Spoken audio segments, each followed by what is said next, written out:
आज महाकाली का अवतार। सवा रोचिस मनवंतर के समय की बात है। चैत्र वंश में सूरत नाम के एक वीर राजा हुए थे, जो वीरथ के पुत्र थे। वे दानी, धार्मिक और सत्यवादी थे। पिता के मृत्यु के बाद राज्य के शासन की बागडोर उनके हाथों में आई। वे योग्यता पूर्वक प्रजा का पालन और राज्य का संचालन करने लगे। एक बार 9 राजाओं ने पूरी तैयारी के साथ सूरत की राजधानी कोल्हापुरी को चारों ओर से घेर लिया। राजा ने बड़ी वीरता से शत्रु का सामना किया, किंतु उनकी संख्या न्यून होने पर भी संयोगवश इन्हें पराजित होना पड़ा। शत्रुओं ने सूरत के राज्य को अपने अधिकार में लेकर उन्हें कोल्हापुरी से निकाल दिया। राजा अपने दूसरे नगर में शत्रुओं को खदेड़ने के लिए सेना का संगठन करने लगे, किंतु इनके मंत्री आदि ने इनके साथ विश्वासघात किया। वे शूद्र स्वार्थ की पूर्ति के लिए शत्रुओं से जा मिले। शत्रुओं ने यहाँ भी आक्रमण कर राजा को भगा दिया। विवश होकर सूरत को वन की शरण लेनी पड़ी। वन में उन्होंने मेधा मुनि का आश्रम देखा।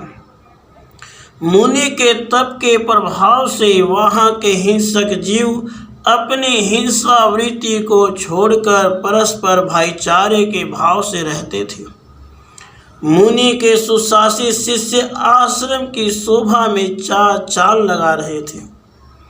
राजा सूरत को वह आश्रम बहुत अच्छा जान पड़ा, अतः वे उसी आश्रम में चले गए। मुनिवर मेधा ने मीठे वचन, आसन, जल और भोजन से राजा का सुंदर आतिथ्य किया। वे वहाँ कुछ दिन रह गए।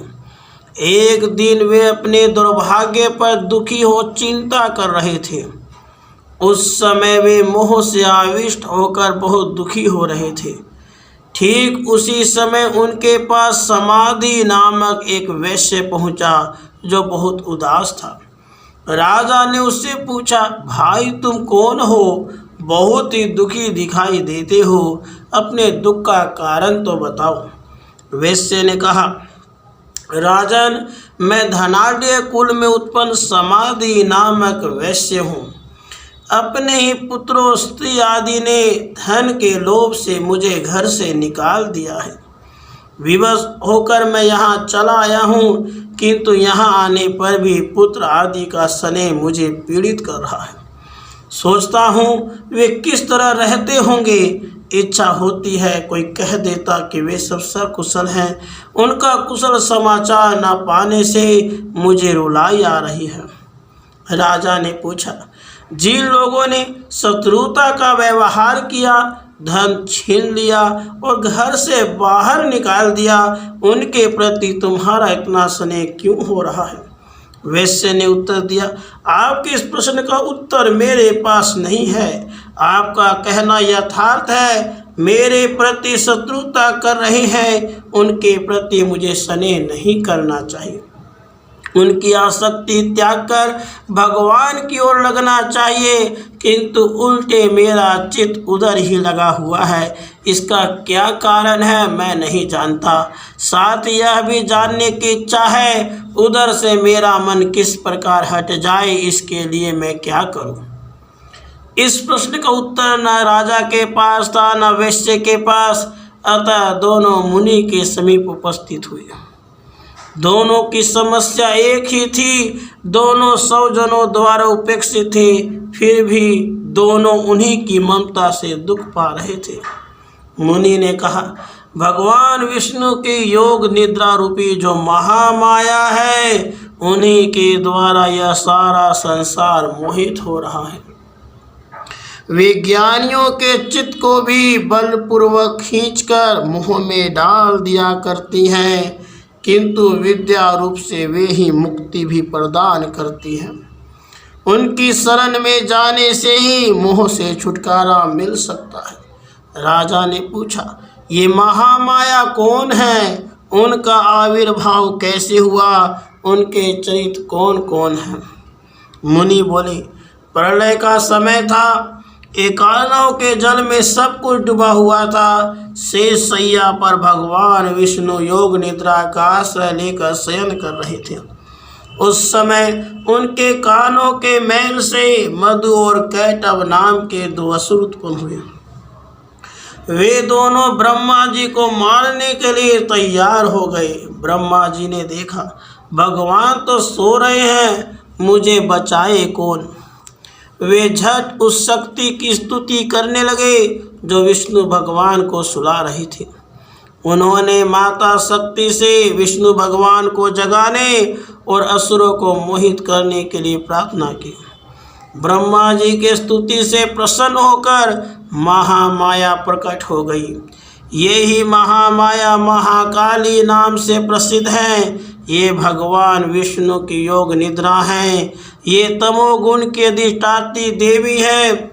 इनका आविर्भाव भगवान विष्णु के नेत्र, मुख, नासिका, बाहु, हृदय और वक्षस्थल से हुआ है। योग निद्रा से मुक्त होते ही भगवान विष्णु शैया से उठ बैठे। उनकी दृष्टि दोनों असुरों पर पड़ी। वे दोनों ब्रह्मा जी को खाने के लिए तैयार थे। भगवान विष्णु ने उन्हें रोका। फिर तो उनके साथ 5000 वर्षों तक युद्ध होता रहा, किंतु वे हारते नहीं दिखते थे। तब महामाया ने उन्हें मोहित कर दिया। उनकी बुद्धि बदल गई। वे सोचने लगे, हम दोनों मिलकर जी जान से लड़ रहे हैं और यह अकेला है, फिर भी हार नहीं रहा है। इस तरह उन दोनों की बुद्धि में प्रतिस्पर्धा के बदले विष्णु के प्रति श्रद्धा उत्पन्न हो गई। तब उन्होंने विष्णु से कहा, हम दोनों तुम्हारे पराक्रम से प्रसन्न हैं, अब तुम उचित वर मांग लो। भगवान विष्णु ने कहा, यदि तुम वर देना चाहते हो तो यह वर दो कि तुम दोनों मेरे हाथों मारे जाओ। दैत्यों को अब अपनी भूल मालूम पड़ी, किंतु उन्हें चालाकी से काम लिया।